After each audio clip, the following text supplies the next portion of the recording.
Ghana's future stands threatened as the devastating health impact of illegal gold mining stares in the face of children. Most of the heavy metals used in illegal mining operations are leaching into the environment, endangering the lives of children, even the unborn. Though adults are mostly the perpetrators, some children are ignoring caution to engage in this harmful venture. In this documentary, we go into mining communities to investigate the dangerous effects of heavy metals in Ghana's public health. Poisoned playground, ending child labor in Galamsey. This documentary was sponsored by OAfrica. Heavy metals are a group of elements with high atomic weights and densities. These metals are naturally occurring and have density or atomic weight 5 times higher than water. They include lead, mercury, cadmium, and chromium, which are mostly used for industrial purposes. These heavy metals, which exist in the environment in manageable doses, are being multiplied rapidly by illegal mining, threatening lives of human and other living organisms. The Komfo Teaching Hospital in Kumasi serves the health needs of 12 of the 16 regions of the country. Its pediatric clinic is the biggest in its area. Meet Professor Anthony Kwame Enimil, a consultant pediatric nephrologist at the hospital and a senior lecturer at the Kwame Nkrumah University of Science and Technology. I happen to work in a ward that sees children with renal cases, and I take personal interest in finding out where they do come from. And even though, yes, I don't have any scientific evidence because we don't do toxicology, we don't do levels of heavy metals in children, but I have reason to think we are getting cases from mining areas, Asadunkwa, Obuasi areas, because they stay there. There's one particular case about a 14-year-old boy, big boy, who is now on dialysis. He comes from Dunkwa area. The father is a Galamsey or an illegal miner, and they have these chemicals at home. And so there's no direct connection as in the guy physically taking mercury, but they have mercury that they store at home for their activities. And so reasonably, there is an association between where people are coming from and then the level of kidney involvement or kidney diseases. These stories that I'm telling you, like I have observed in my own practice, renal cases are going up. Children very young, 4 or 5 years, some of them are now on dialysis. The numbers are increasing. Some are coming from mining areas, even though not all of them come from mining areas. A gloomier picture is painted in Professor Paul Poku Sampene Osei's laboratory at the Kwame Nkrumah University of Science and Technology. The clinical pathologist and scientist has taken keen interest in the impact of heavy metals on people who unknowingly ingest or come into contact with them. A formalin solution in the laboratory is being used to preserve the remains of a baby whose mother died at Bebiani during delivery. The baby in the solution has multiple upper and lower limbs. The eyes are fused together. Its head is abnormal in size. This baby, according to Dr. Sampene, ingested heavy metals through the placenta, which connects the embryo and the mother during the pregnancy stage. The baby is deformed. You can't find the sexes of the baby. Do you understand? I don't want to show it. The baby had only one eye. The head is just like, it's as small as half of my distance. There's a name given to it, but I wouldn't use for the purpose of the program. I wouldn't use that. So those are the things. And I took the placenta because I did autopsy and I needed this. I needed to find answer to this. What did you find? The placenta had a lot of mercury and lead. The placenta had a lot of mercury and lead. In 4 other mining communities, similar incidents have been recorded by the scientists, prompting further research into the organs of babies and the placentas of their mothers. Professor Sampene believes there is enough evidence to show the presence of some heavy metals in the environment.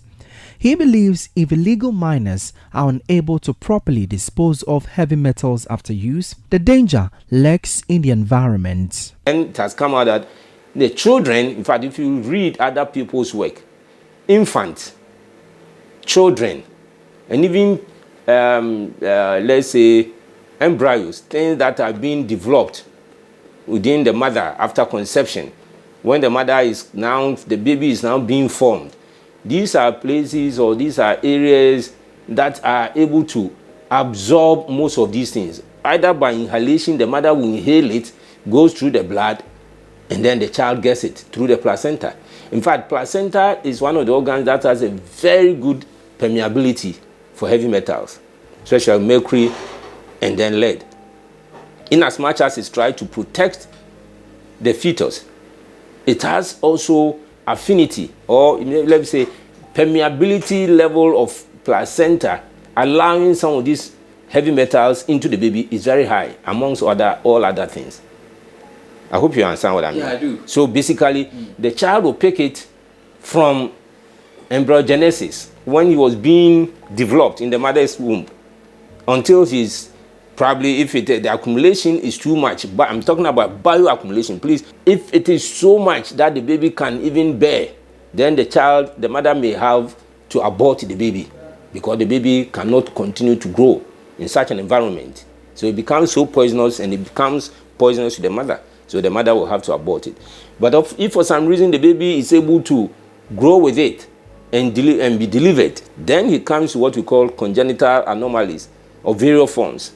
Some of which having the child having multiple limbs, limb growing from the chest, limbs growing from the the shoulders, the pelvis, the back, limbs even growing from the abdomen, and also and then sometimes you may have conditions where the stomach wall is not formed by skin. You see something translucent, very plain thing that you can see the child's intestines, the liver, everything. And I've seen it before. I've seen it in my practices. I've seen it when I was even doing my residency in Ghana here. To establish how mothers and some children get these heavy metals in their bodies, we set off to some mining communities to investigate further.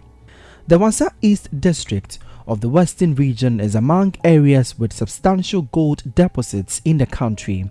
The people in the area are predominantly farmers. Crops mostly cultivated include cocoa, oil palm, rice, plantain and cassava. But illegal mining persists in the area due to the high volumes of gold deposits in most parts of the district. Our journey into the district revealed illegal small-scale mining operations have taken over the main Ayamfore-Wase-Kropon road in the western region. Despite the Minerals and Mining Act 2006, Act 703, which prohibits mining within settlements and within 50 meters of public roads, these activities continue unchecked. Miners are very active on the Dunkwa to Ayamfore through the Wassa Road. A vast area of land on both sides of the main road is degraded by the Galamsey operations. The destruction is visible and overwhelming. Both sides of the road have heaps of sand. Mining pits are opened in these fields. Some of them are abandoned, but the majority of these illegal sites are active as the miners perpetuate the illegality with impunity.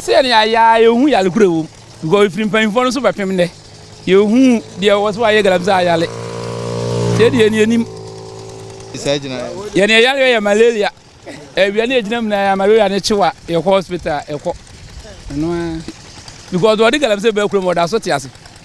When you be hende price by finier.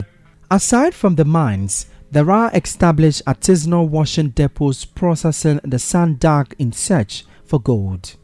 At Wassa Esikuma near Ikropon, I met a group of teenagers aged between 12 and 14 years. They are 10 in number, but to ease their Galamsey activities, they have divided themselves into 3 and sometimes 4. In separate groups, they operate in pits opened by older miners. The two leaders are in year 2 of junior high school at the local basic school, and the others are in their first year at JHS, but most of them are still in primary school. Today, in the Galamsey Palance, is breaking day, a day small-scale miners in this community rest from their field activities. I met them in their washing bays close to their homes in Esikuma, where they washed the previous day's gold containing sand which they call black.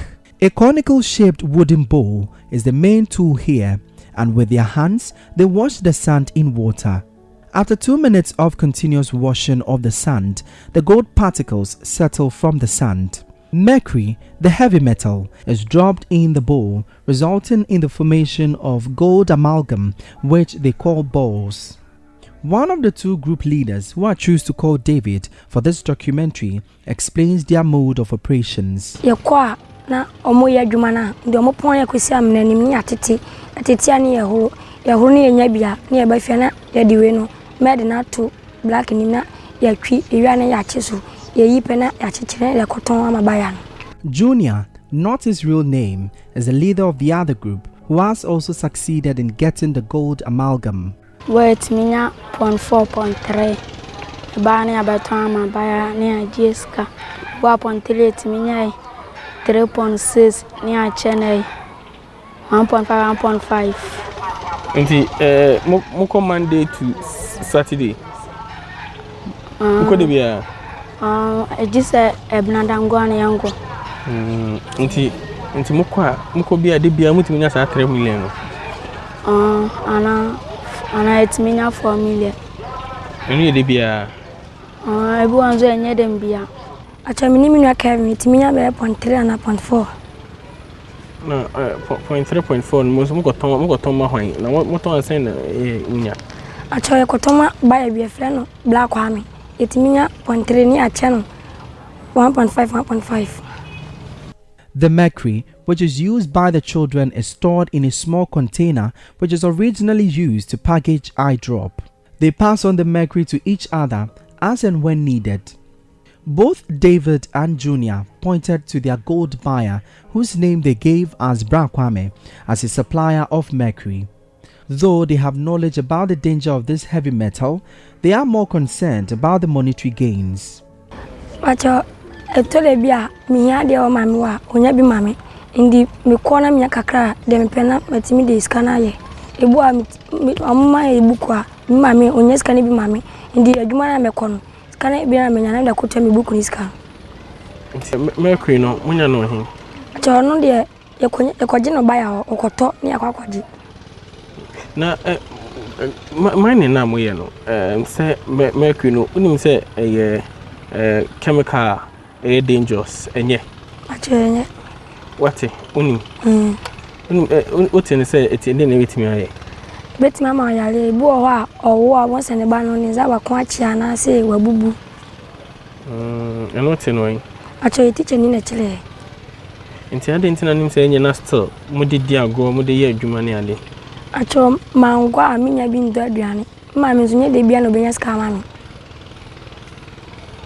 nti unim say mercury is that chin ebetimi ama yare acha yare be no mo say ebetimi ama John de nimu na otin sen otin mercury ho asem sen dio meti an say etiche ni ka chire say eye ade bi eye ade bone ni kwan say ye ne rough ana say ye di gu enzem ne kodidi a hwane yanva ni di o say ahuru yanzanza ne didi na o chaw no yesa because they say we didi agro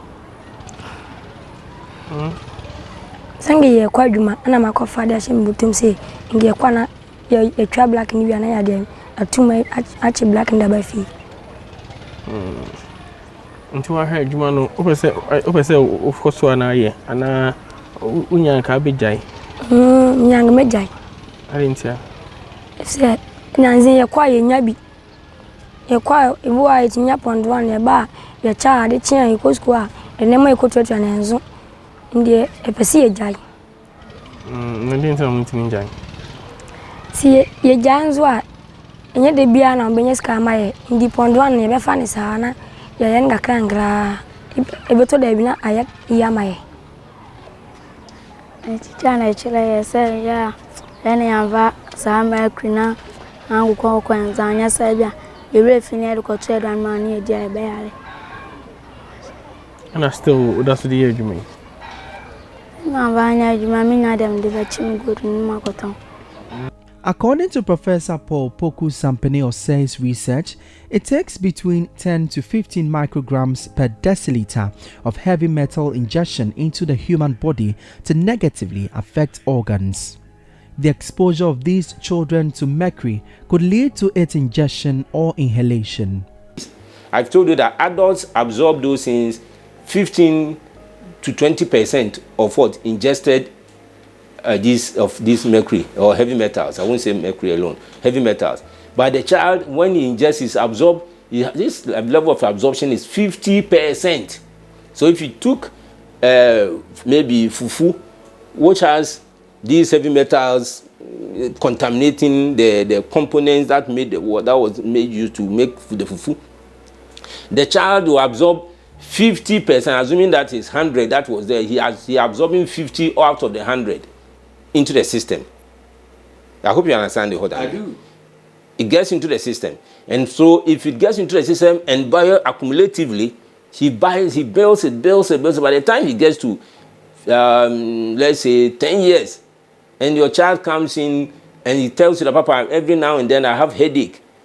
I have headaches, severe headaches. Papa, sometimes I find it very difficult. 2 days I'm unable to even go use pass water and all those things. And you see the child getting swollen all over. We call it nasaka. The child, his whole body is so big. Okay, first it starts with the limbs, then eventually the face, and then before you could say Jack, every part of the body is what? Bloated. Then you take the child to the hospital. They say the kidney is failed. Then you ask, the BP of the child is so high. Then you ask, this is not, it's not genetical. With my family, we don't have that history. So where did this child, take it from? A child having hypertension at the age of 12 years, 10 years. Dr. Enimel shares similar sentiments on exposure of the children to heavy metals through the illegal mining activities. When you are directly involved in terms of going into the mining area, as I said, some can fall in water bodies and they die. Others are going down into the pits and they get exposed surface to the mercury. It can also penetrate into your skin, the cyanide and all that. And so their risk levels are higher because they are physically being exposed to these toxins, these things that in most countries have been barred from being used for mining, but we still use it. People acquire it illegally one way or the other. But even that aside, remember the time they spend there is the time they lose for quality education. Due to the limited knowledge of the children on mercury deployed in the activity, they fail to properly dispose it of. From my interaction with them, I observed that it is handled loosely among them. Professor Sampene Osei is worried about the dangers it poses to the environment. Well, if irresponsible mining or illegal mining will mean spilling of some of these heavy metals into our water bodies, into our food chain, into our soil, into our dust, then we can link it. If it is that they don't have means by which they can dispose of these things very, very, very well, okay, such that it doesn't become hazardous to us, then it's a problem. But if after which these things, the evidence that we are seeing around, you look at our body, water bodies. I'm not so old, but at least I saw some of these things. The amount that can be hazardous, the amount that can cause health problems to humans is between 10 to 15 micrograms. Do you understand? Per deciliter. Not even liter, per deciliter. So it means that small amount, even if human beings can do that, what do you expect of aquatic life? Nothing will survive. The fishes are gone. The frogs, the toads, the tadpole. Somebody will say that, oh, why is it that if the person is doing the thing in, let's say, Bebiani or Wase Kropon or wherever, or Bekwai, or let's mention them, wherever you may, Samurai Boy and all those things. What has that got to do with those of you living in Kumasi? Yeah. The point is simple. The answer is very simple. One, water flow or water that moves does not have any boundary. The water that is coming from, let's say, Samurai Boy, maybe they may have a name given to it. When it passes Samurai Boy, the same water, it gets to another place around Wasai Kropon, it may get a name. But the same water that is flowing. Parents of these children are aware of the dangerous ventures of their wards. Some of the parents support them in the activity since they make enough to take care of their education and other needs. Junior explains the support the father has offered so far. Papa atokudon biamde, Salam Guanamco. What partner talk with myself for you? No one see me. Or be an site one from now. Our Augustine Chile one. Now, or talk with one man. Until Oko Passai to anything from the area. I have one of my ponscar by Kwan. The man there do another Sunday. Hayana. According to the children, they are regular at school since the owners of these mining sites only allow them in after school. These are mainly mined and abandoned sites. This activity they call kolikoli or dig and wash involves a lot of drudgery which sometimes leave them with body pains, but they are motivated by the earnings. We decided to follow them to a gold buyer's shop. Stephen Asare is a Ghanaian who learned the gold trade in Ivory Coast. He is in an enclosed area with a small window. Here, we meet him smelting the gold amalgam brought by clients. The gold, it comes in two forms. From gold dust and nugget. But most of them, the gold dust is many than the nugget. Yeah. So I buy the gold dust many. So, and by the gold dust too, there's a mercury inside. They use mercury to extract the gold, so that's what used to come. But the nuggets. When it comes to you, how does it look like? What color is it? The color is ash. If they use the med, the mercury to extract the gold is ash. It's in ash color, like ash. It's like ash. Some way, yeah, size like silver ash. It's colorless, something like colorless, but you can see it as silver. Yeah, most of it. That form, what is in there? The gold is in. That's the gold dust.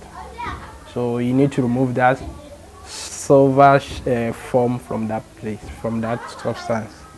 You need to remove it, and by removing it, you need to burn it. You need to use fire or gas to heat it, then you get your gold. By this process, the mercury used in the gold extraction is released into the atmosphere. A white, thick vapor found to be poisonous to the health of individuals emanates from the process. Early this year, Asari experienced dizziness and shivers. His hands kept shaking, rendering him unable to write and perform certain activities. My intestines, it was really shaking. I feel like something was inside my body, moving up and down. That was what I was experiencing. It was really shaking. I can't take food. If I take food, I used to vomit because of it. So they said there's nothing wrong with me. So the doctor said, okay, and they need to do another last test. That's my X-ray, my heart, my chest. I need to go and do the chest. So he told me to go to Confanoche. So I went to Confanoche and ran that test. And I brought the results. So when he checked it, and he said, oh, there's mercury on your chest. Yes.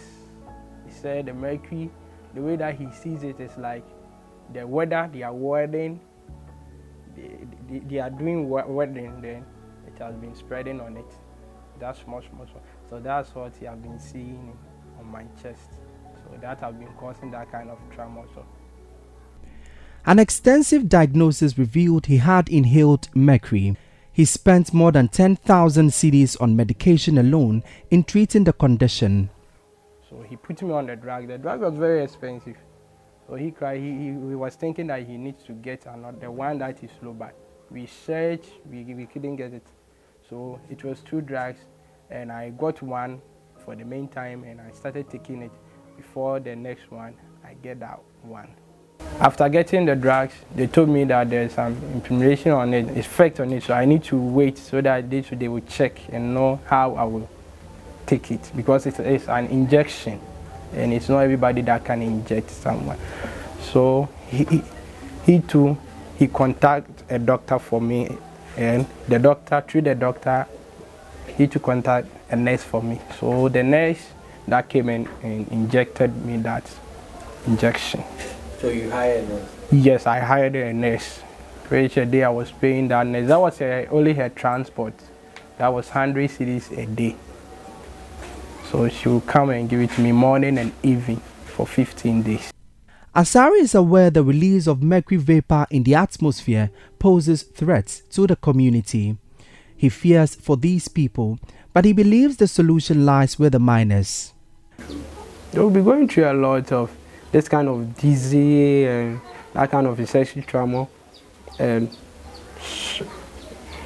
shortage of memories. Yeah, I know. They will be encountering it, but they will not check it.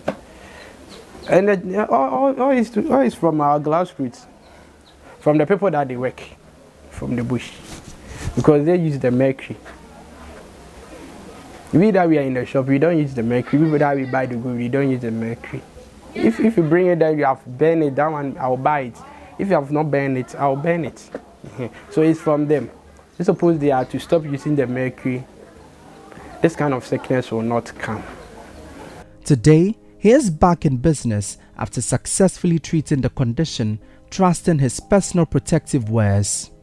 In the heart of the illegal mining value chain are gold buyers dotted in all corners of mining communities. Majority of these buyers smelt gold, burning mercury, which is a neurotoxin that persists in the ecosystem and accumulates in the food chain.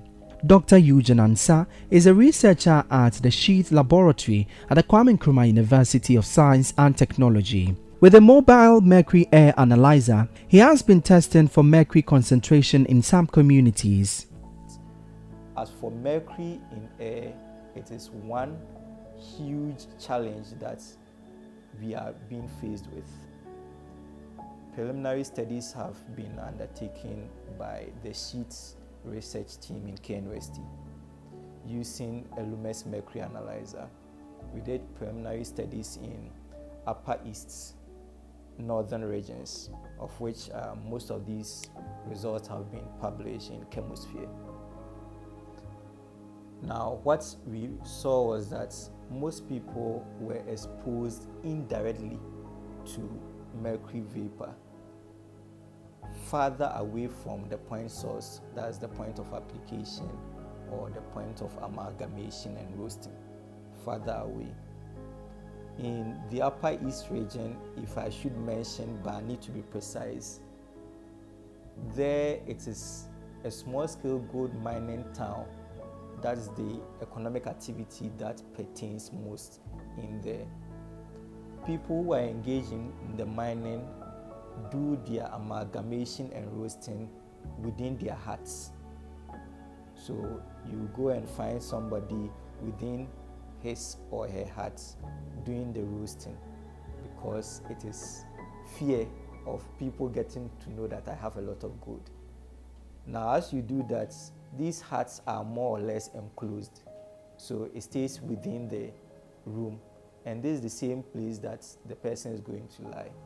So in that study that I was referring to, we checked the levels at the lower floor, at the nose level, and at the upper floor, and I estimated the health risk associated with it. And all of them, we saw that as far as you living in that room is concerned, you are exposed. The dangers of the vapor released into the atmosphere, especially on women and children, are evident. Dr. Sampene speaks of research works in other jurisdictions. One research that was done, the man who was smelting zinc in the area where he was smelting zinc, just zinc. These were children who were living there. For some reason, they realized that the children there were developing some funny health conditions, such as hypertension, kidney disease, and so on and so forth. And so they decided to take blood samples and here and there. And then it came out that even inhalation, when the children were inhaling the fumes that come out of zinc smelting, induce those diseases there. Do you understand? Induce the disease. Because when you smell it, it finds its way diffusely. It finds its way into your blood. And then when it goes into your blood, the kidney is one of the most vital organs that actually requires a lot of blood to do its work, including the liver. And probably the brain being the third, if not the second most important organ.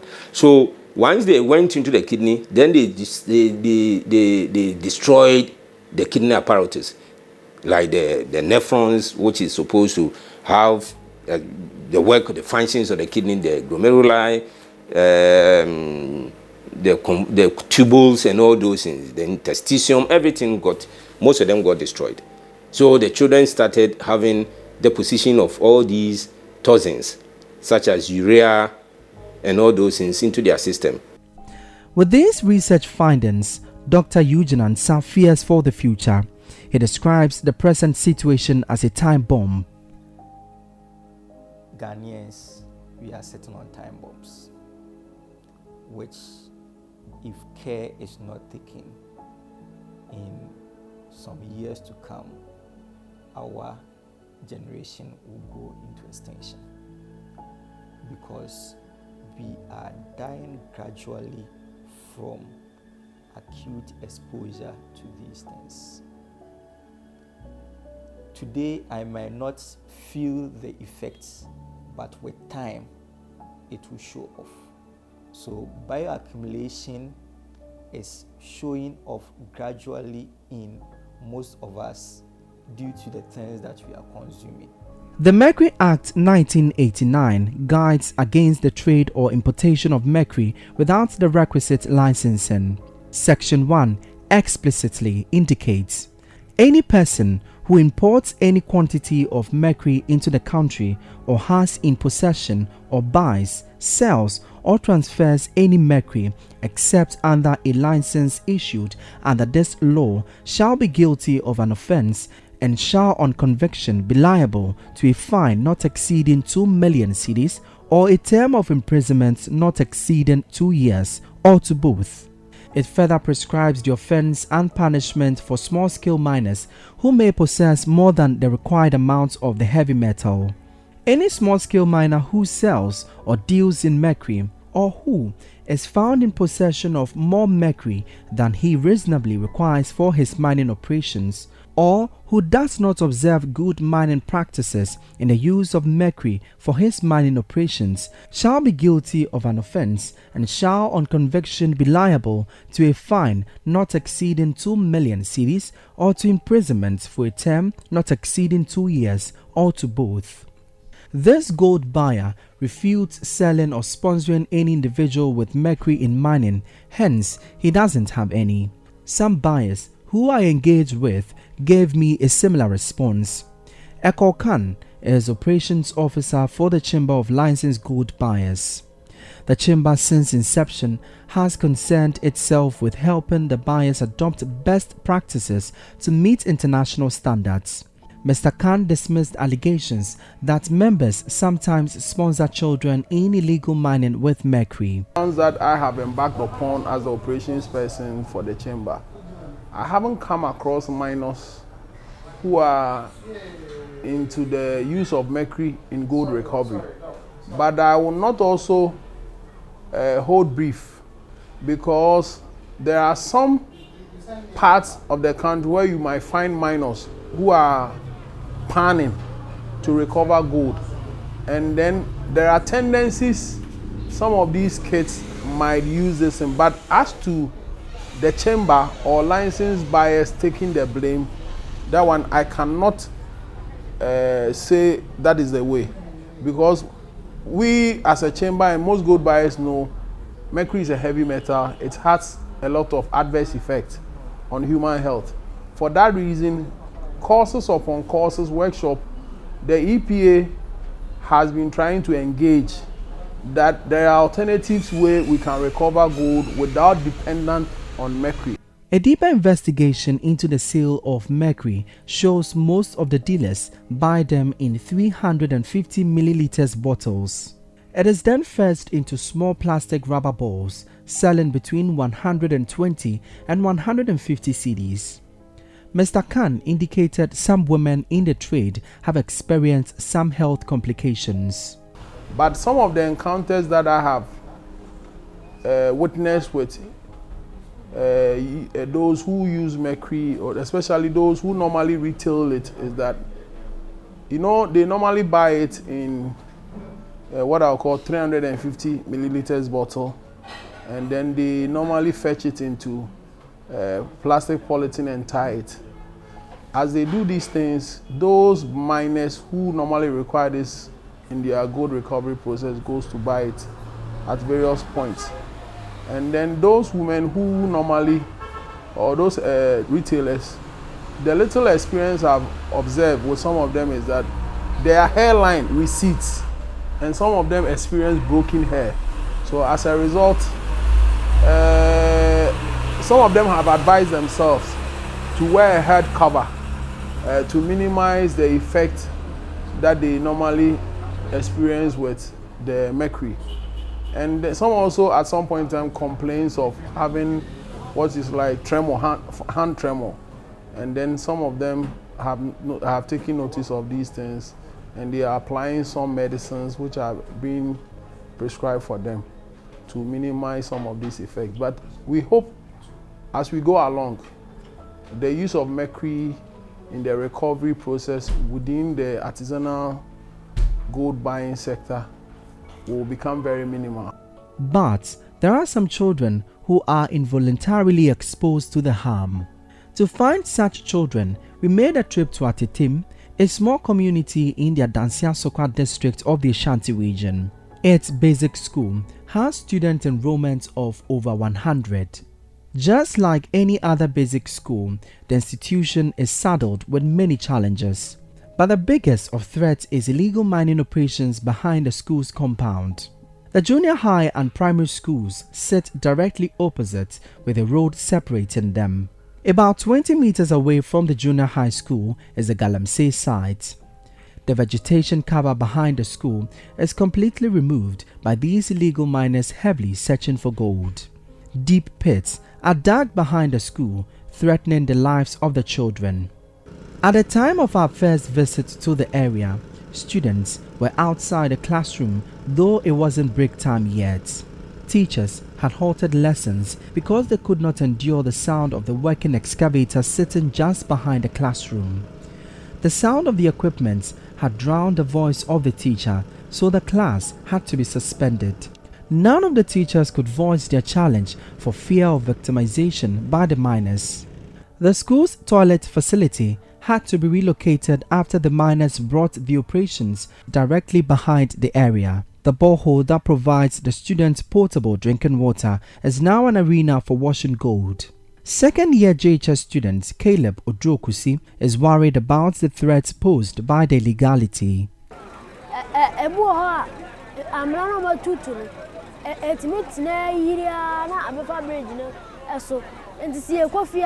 I just am penny for no more film ever fire call.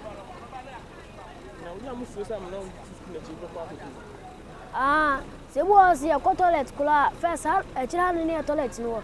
Now so as I pit into my primary home. For this reason, some parents are left in dilemma whenever their wards leave for school. The team was approached by Abnaya Bois, one of the distraught parents who was using the mined area to her farm. She fears for her 13-year-old son, who is in the school. Your man is school, some dear. Yamian Ukraine Galamsey, hey. Niani Ayaka, Korea, and Penny for any Yaka, committee for Aka, and Maka. Sata Kanakitina, when Friso. I'm about Hakrab, Bry, soon could be an infidel in Friso. And so Kaka, and ye, Titu Bongo, not you one cry. I'm not at down. A higher pa, Nancy, in your way. Won't be in Syrian. Echo Buffa, a quanum.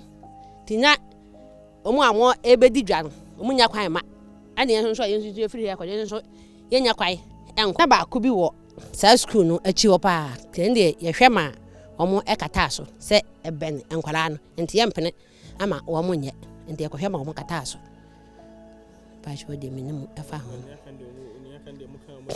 ye kan obi emu ya because me asasa nya me dia na se me dia dia ka me kran ka me mpene anya nyenke ebekwa bem me because scan me nye entu be hwe me ba school ena me entu be emfa me ntena ama me nia ko pem se e kan se me wida so wa ho akra nso de sakra nso ko school a me daachi ene akola no enti bra me bre nyina me mentina me bre enti galamsey nje papa mo bra ma ye ne a ye pe so mbejaye. Aside from mining the school's compound, the illegal miners here have destroyed 2 water bodies flowing through the community. The Jimmy and Subi rivers running through the community are completely destroyed. They mine and wash their tailings directly in the river. Scientists say some of these heavy metals are naturally kept in the belly of the earth. Professor Emmanuel Ahim is a professor of applied geology at the University of Energy and Natural Resources. Ghana, our gold mines are within the Belimian terrain. And wherever the gold is, we have these minerals we call sulfide minerals.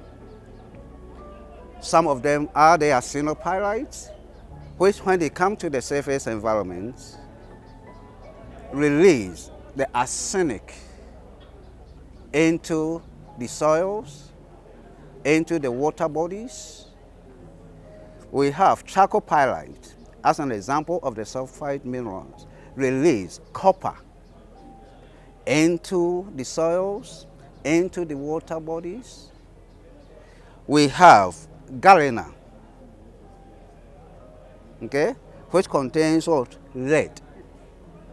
That is how we get exposed to lead. Dr. Eugene Ansah of the Sheet Laboratory has found heavy metal contamination in major rivers distorted by illegal mining operations. He says these water bodies have become unwholesome for consumption and agricultural purposes. In public health, as we have assessed these water bodies, generally these water bodies are not wholesome for consumption. Now, if they are not wholesome for consumption, if it is being disturbed at point A, point B people are dependent on it downstream as their source of water. So when you disturb something at point A, know that somebody downstream is going to take it. And when that person takes it, it's going to affect the health of this person. Now, if it enters into the sea, it means that you are also polluting the sea, but nature has got its own way of purifying itself in the sea. So at some distance, it would have settling process happening, such that most of these suspended solid particles would have settled and clear, clean water would go on. But within the river course that this water body is moving, as far as human beings who depend on these water bodies, either as a source of drinking water or as a form of recreation, they will be exposed to the toxic metals that we have found. The livelihoods of residents of Atitim are under threat as farmlands have now been forcibly taken over by illegal miners. Many residents whose main occupation is farming have been chased out of their farms. Attempts to stop the miners have resulted in threats on lives in the community. The residents tell me the illegal miners, together with their security men, once entered the community with machete and clubs at dawn. This activity heralded their entry into a new area after initial community resistance. Community leader Nana Kofi Safo says the residents are helpless. About 2 years, I'm going to go home now. I'm going to cut no crano. A brilliant answer. What can't move? Can't move. I'm going to fletch the attack of Aquatuaso. You could fletch the attack to many powerful. If I best watch on what or yes, man. It's a more boy, it's a more sweet moody. It's really a what you made a time. You may be as well as ever bomb. Maybe be aqua so my. It's a creed almost a creed. Who can be Biacho or Monty or Monty Canium or Mood do me a light there. It's me that to Busum Graduate or team. Transform my Nashi. We are not saying we can't swear on Bofu. On my second, Omudi and money 26 kind and on the back room, and Kajan or Comkuyan. I'm ranting in a day. You didn't. Quite down my Omkoya yards ready, and I knew you know, said, if you didn't pa, Omkoya. You'll be Gian Mukumha, Omukum, Nipa. So, Monsieur, and I just want by 6 kind of you, and then Ma. I shall parabetia, the better to see me. The plight of the Atitim Basic School was reported to the Minerals Development Fund with an action to mobilize a task force to halt the menace. Chief Executive Officer of the Minerals Development Fund, Dr. Hannah Louisa Bisu-Kotei, was surprised at the harm caused by the miners. This is our country. This is what we know. We've seen schools, we've seen children. Some of those villages are hanging, houses are hanging. The house that was down is not hanging because of erosion, it's hanging because of pits that have been dug. Children are not safe anymore. The relief brought to the school by the operation was perhaps the biggest achievement for the fund. Classes resumed immediately and their serene atmosphere after the task force drove out the excavators and persons invading the school's compound. Dr. Bisu-Kotei explains much attention will have to be given to the school to prevent a return of the miners. So I don't know how many presidents are here. I don't know how many chief executive officers are here. I don't know how many members of parliament are here. Doctors, nurses, engineers, police, soldiers, what have you, journalists. Think about it. If we don't give them a chance, as I was given a chance, then we do not have any hope for Ghana. A river has been destroyed. The forest has been destroyed. All around the school. So the fear, we want to just think, the fear that these children will be passing through, the fear that the teachers will be passing through, the noise and all that, how would they concentrate? And how do you expect such a child to grow up to the highest potential that God has actually embedded in his being? From our investigations, it is revealed the use of mercury in the washing of gold is poorly handled in the environment. At Atitim, the school's compound was mostly used in the washing process. Consultant pediatric nephrologist Professor Anthony Kwame Enimo fears the soil in the school could be poisoned with the metal. He explains the children could ingest these heavy metals which endanger lives. We've all been children before. You are eating peanuts or in Katsiaba from my own fan channel. You pick it and put it into your mouth. If there is mercury all over, you are taking that. And children are like that. You can't predict. And so this is serious. But as I said, there's somebody responsible.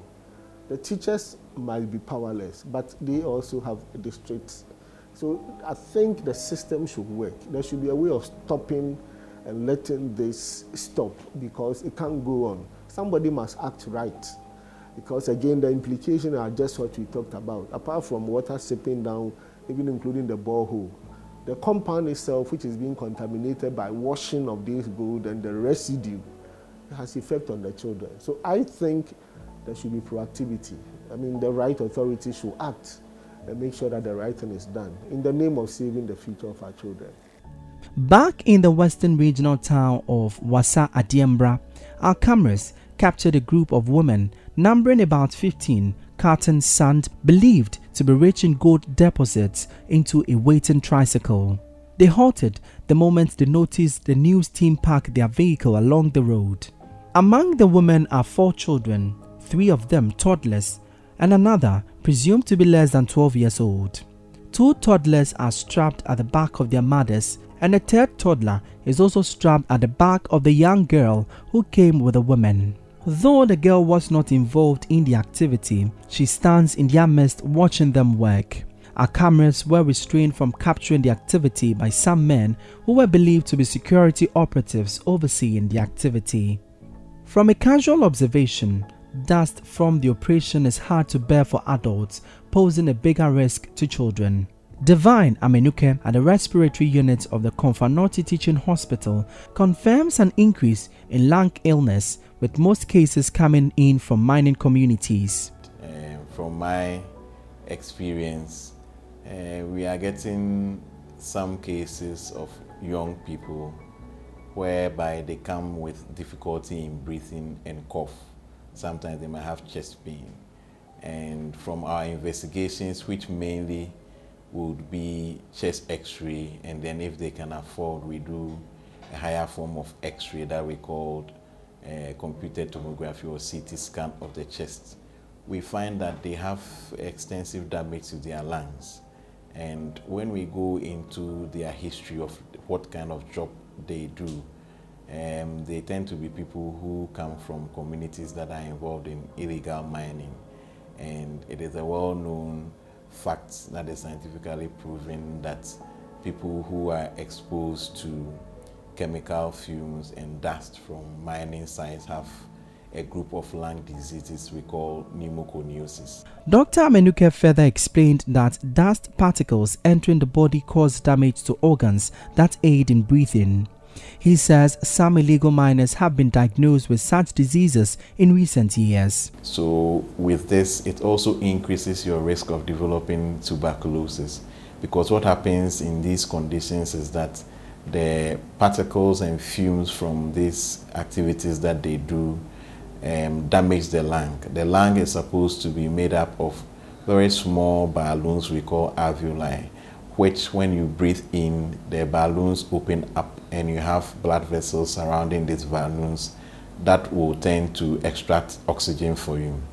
But these particles tend to cause a lot of swelling or inflammatory process in the lung, and at the end of the day, they cause a healing process that goes on, that you have scarring of the lung tissue, so it becomes fibrous. So instead of being soft and easily expandable like a balloon, it becomes very hard and stiff. So it makes it difficult for you to be able to exchange your gases to get oxygen into your blood. So it makes it difficult for you to breathe. So once you have that kind of damage to the lung, it increases the ability of organisms that cause diseases, including TB, to be able to survive better in the lung, and then they cause disease for you.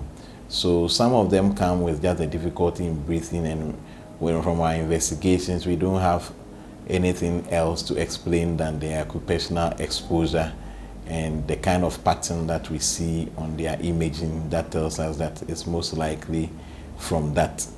The exposure of children to dust from illegal mining sites is a danger to the future of the country. The medical officer is predicting a possible increase in cases of lung diseases due to the persistence of the risk factors. He says the treatment may put more pressure on the country's ailing economy. Irrespective of how much the young people can make from it, it's not worth risking their lives for it. So it's something that has to be looked at, and the powers that be in terms of the governmental agencies and parliament looking at it to see how best you can keep this for the future. It scares me to see a lot of young people coming with that, and I believe that this is just the tip of the iceberg.